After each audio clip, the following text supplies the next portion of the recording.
The content provided in this video and on our website is for informational and educational purposes only. It is not intended as, and translates to, legal advice, professional instruction, OR management direction. CamWise is not acting as your legal counsel, OR assuming liability for actions taken based on this content. For specific legal interpretations of your association's CC&RS and state laws, always consult a qualified attorney. Welcome to today's Explainer. I am absolutely thrilled you're joining us. If you've just moved into a new neighborhood managed by an HOA, well, congratulations. You are officially part of a community. But with that comes a whole new world of rules, meetings, and processes that can, let's be honest, feel kind of overwhelming at first. So today's Explainer is designed specifically for you. We're looking at the Homeowner's Guide to Board Meeting Governance. Think of this as your essential professional guide to navigating your neighborhood governance with complete confidence. Let's get you set up for success right from day one. Okay, let's dive into this, the boardroom breakdown, your right to witness the HOA sausage making. I know, it sounds a little funny, but it actually points to a very serious, fundamental right you possess as a new resident and, frankly, a paying member. You have the absolute right to know what's going on in your community, and that generally means you have the right to attend open meetings. In most states, they literally cannot lock the door on you. You are entitled to witness exactly how the decisions that affect your home are actually made. And your attendance matters so much, because ultimately, welcome to your mini government. Because really, that's exactly what your HOA functions as. This isn't just some neighborhood social club. This is a governing body.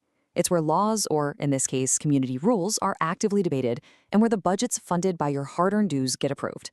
Now, the source text playfully notes that it's sometimes where common sense goes to die, but jokes aside, recognizing this as a mini-government really empowers you.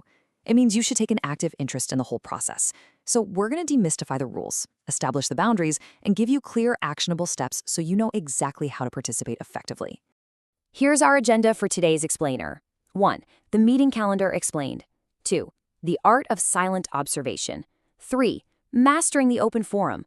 4. Inside the executive session. And 5. The professional homeowner takeaway. Let's get started. Section 1. The meeting calendar explained. So, when does the board actually meet? Well, these meetings don't just happen randomly. The frequency is strictly set by your community's bylaws and often by state law too. Let's break that calendar down because there is a major difference between the types of meetings you're going to see. We've got regular board meetings versus the annual meeting. Now, regular meetings are highly operational. They usually happen monthly or quarterly. This is where your elected board conducts the routine day-to-day business of the association. Things like approving landscape contracts, reviewing the monthly financials, and discussing community violations. Contrast that with the annual meeting. This is the big one. It happens just once a year. This is the absolutely vital meeting where the board presents the annual budget, shares major community updates, and of course, where the all-important elections for board members are held. And here's a number you really need to keep in mind regarding that calendar: 7 to 14. This represents the typical advance notice period, in days, that the board must formally give you regarding the time and location of those monthly or quarterly regular meetings. Basically, they can't simply spring a regular operational meeting on you without warning. They owe you this notice so you can actually arrange your schedule and exercise your fundamental right to attend.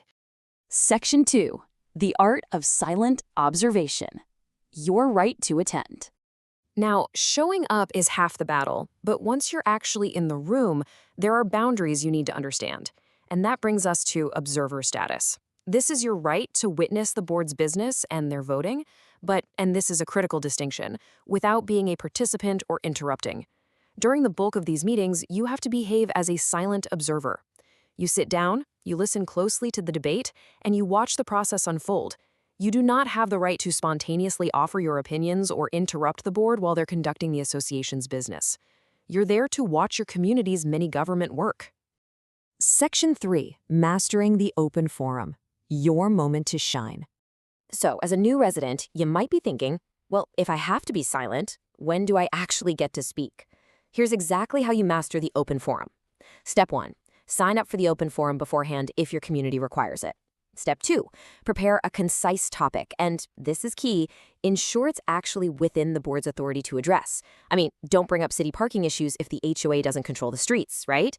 And step 3, present your issue professionally. This is your specific moment to shine as a resident. Don't just wing it. Prepare your thoughts in advance so you can present your concerns effectively and constructively. And when you do step up to speak, remember this number, 2 to 3. That is the standard minute limit typically given for homeowner comments during the open forum. You're not giving a keynote address here. Expect these time limits and respect them. The absolute best strategy to ensure you're heard, understood, and taken seriously is to keep your public comments incredibly brief, focused, and highly professional. Section 4. Inside the executive session, the closed meetings. So the crucial point is, while you have the right to attend open meetings, there is a major exception. Occasionally, the board legally holds closed executive sessions.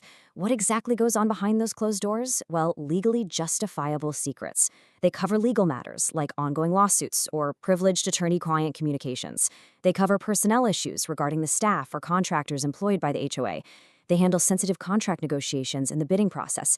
And, very importantly, they discuss rule violations and fines. Now, it's vital to understand that discussing rule violations in a closed executive session actually protects the privacy of the violating homeowner. It ensures sensitive, personal neighborhood disputes or financial fines aren't just aired out in the public forum for everyone to hear. Section 5. The professional homeowner takeaway. Attend and be informed. Let's summarize the core message from our explainer today. Your attendance matters immensely. Showing up to regular meetings keeps you informed, but attending that annual meeting, that is absolutely vital to understand the financial health of your community and to vote for your board members.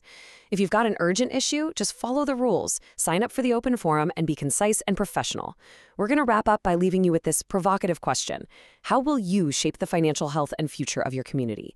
You've got the rights, so get out there, be a professional observer, use your voice wisely, and help make your community a fantastic place to live. Thanks so much for learning with us today.